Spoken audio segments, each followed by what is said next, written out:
Now I would like to invite Mr. Safwan, our patient who Dr. Hans talked about from JB, who has kindly agreed to share his experience. Thank you.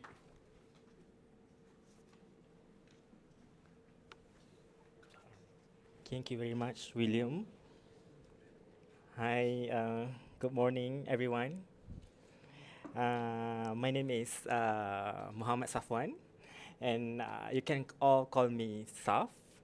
Um, Actually, standing here quite emotional for me because I'm going to share a little bit experience of what I'm going through, not as a clinician, but as a patient. And as someone who also recently had the opportunity to try the Insight System device. Okay, first of all, my name is Muhammad Safwan. Okay, between Solitude and Scar, actually, we talk about it later. Okay, actually, this photo is for me to use as a reference. Okay. My journey started in a way I never expected. In 2024, it's beginning with a lot of uncertainty, and honestly, in some level of denial as well.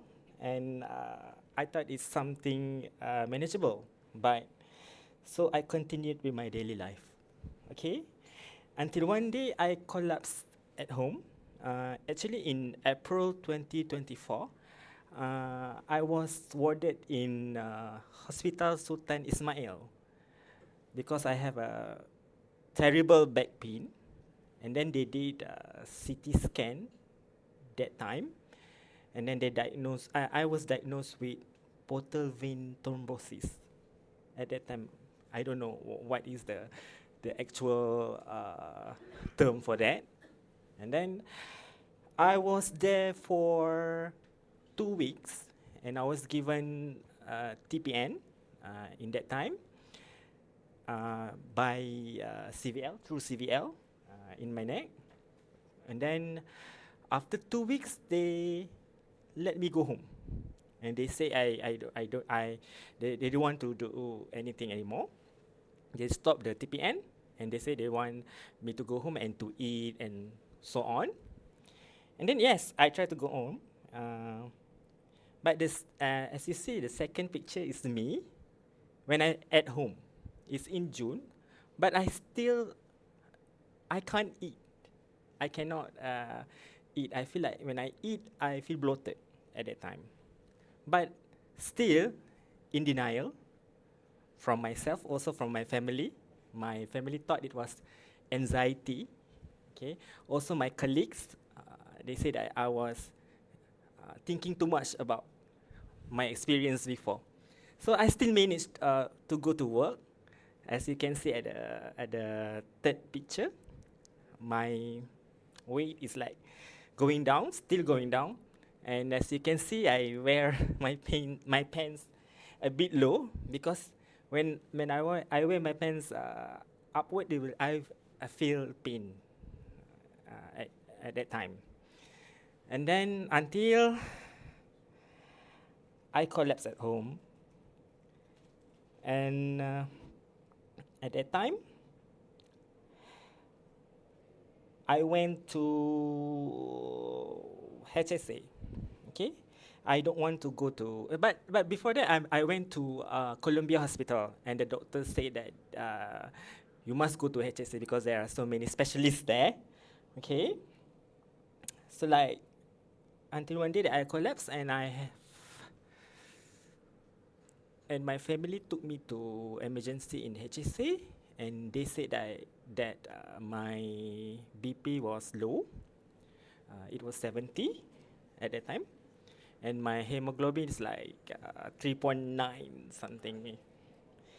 So actually, that moment changed completely. As you can see at that fourth picture, I was in the hospital ward. That's me. And I was rushed to the hospital and I had to undergo emergency surgery after that, as Dr. Hans mentioned before. And I lived with stoma and used a stoma bag for about 9 months after that. So you can see all my change. I changed gradually, especially my way. Okay, this is before the inside system. Okay, in 2025, after I spent around 3 months in the hospital and life became very different and everything slowed down. I also lost my normal routine, my independence, and even confidence in my own body. So actually, this is I want to emphasize because this is only a patient with a stoma will experience. So living with a stoma was something I had to adjust. Everything I had to adjust, and both physically and mentally. So it's not about just managing all the condition, but it's about accepting a new way of living. When I was admitted, the medical team carried out multiple tests and through the blood, to the stool, and to the urine test. And eventually, I was diagnosed with typhoid by Dr. Gohan. And I'm a bit mad and pissed because why HSI doesn't even think about doing all that kind of tests. And they all too occupied to portal vein thrombosis. Okay. Honestly, it was something I was never expected, and I never imagined I would be talking about typhoid in my whole life. And for most of us, it's something we associate with food handlers, vaccination, and hygiene. It always feels distant, right?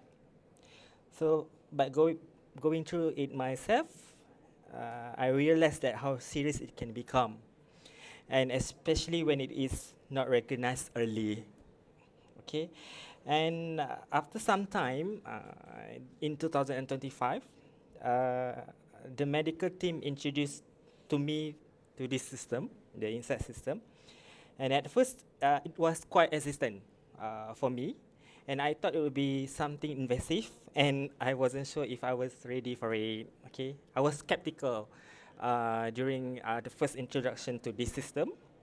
And I remember that time Dr. Alex mentioned it after attending a conference. He said that he felt it might be suitable for my condition. And my parents were also unsure at the beginning, and it wasn't an easy decision for us. But at that point, I had already been in a hospital for months, like 6 months, and I was physically and mentally exhausted. Okay, so I told myself that this might be my last option, my last resort. I just wanted a chance to just go home. When the device was first applied, I realized it was much simpler than I had imagined, actually, and it was done in the treatment room, and the process was manageable by Dr. Hans and the team. So I decided to give it a chance, and within about a week, I started to notice changes, and I began to regain some bowel movement. So for me, that was a very big moment when we had I had finally regained my bowel movement, and it felt that my body was still slowly responding again. And after about 3 weeks, I became more confident using this device, and I was able to gradually increase the setting without fear, as you see at the third picture. I finally can smile. My colleagues was finally can cope.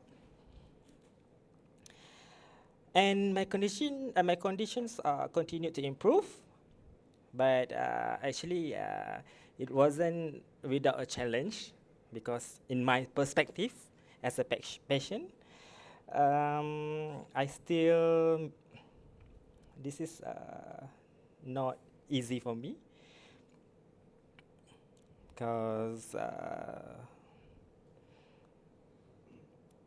the presence of the tube actually at the stomach bag it made it more difficult to manage because when the leakage happened, it was quite frustrating.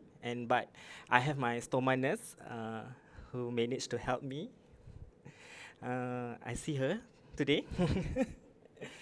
And also my dad. My dad is my savior and my hero in this journey.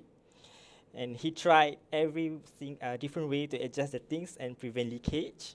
And it took some trial and error, but eventually we found a way to manage it better. And over time it became easier. And finally I can discharge.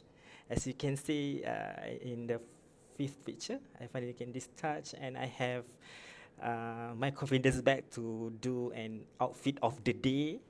And then I finally trying to share my experience in social media, in TikTok. And yes, I also share something about typhoid, and I have various response, especially from the anti-vaccine. They attack me, but it's okay. And then after the doctor allowed me to go home, I spent about 3 months at home with the inside system before went to reversal, and my weight is like coming back. It wasn't always easy, but I was being able to return home, and it made a huge difference to my mental and emotional well-being, and I able to celebrate Raya with my family finally. And finally I underwent stoma reversal, and that moment feel like closing a way difficult chapter of my life. And looking back, I honestly never thought I would recover. Okay, this is I actually want to show you what I ate after my stoma reversal. Was prepared by my mom, but with advice from my dietitian. Okay, but I managed to celebrate my birthday with my friends finally. So looking back, I honestly never thought I would never recover. And when I collapsed that day, I felt like everything was coming to an end. But with the support of good medical team and the strength I found within myself, I was able to get through it, all of it, and managed to stand here with you guys. And also the device played a role, and I give the device name. I give the device name to Easy Belly because it's easy on my belly. And my very good buddies, my stoma, I call him Bulba because I love Pokemon. Yes, it was not an easy experience, and there was many difficult moments. But today I want to say that I'm grateful that I managed to rebuild my life. As you can see, at the sixth picture, I went for an interview for a lecturer position, and I managed to write a book about all this experience, and finally I got the job after the inside system. And because of this experience, it meant so much to me, and I took time to reflect on it. I put it on the writing, and I share my journey by writing a book and titled Between Solitude and Scar, where I talk more deeply about everything I went through, and both physically and emotionally. It was my way of making sense of the experience and hopefully helping others understand experience, especially for the patient, what is we are going through. And thank you for giving a mere patients like me the second chance. And uncertainty and loneliness exist. Resilience keep on rising. Thank you so much.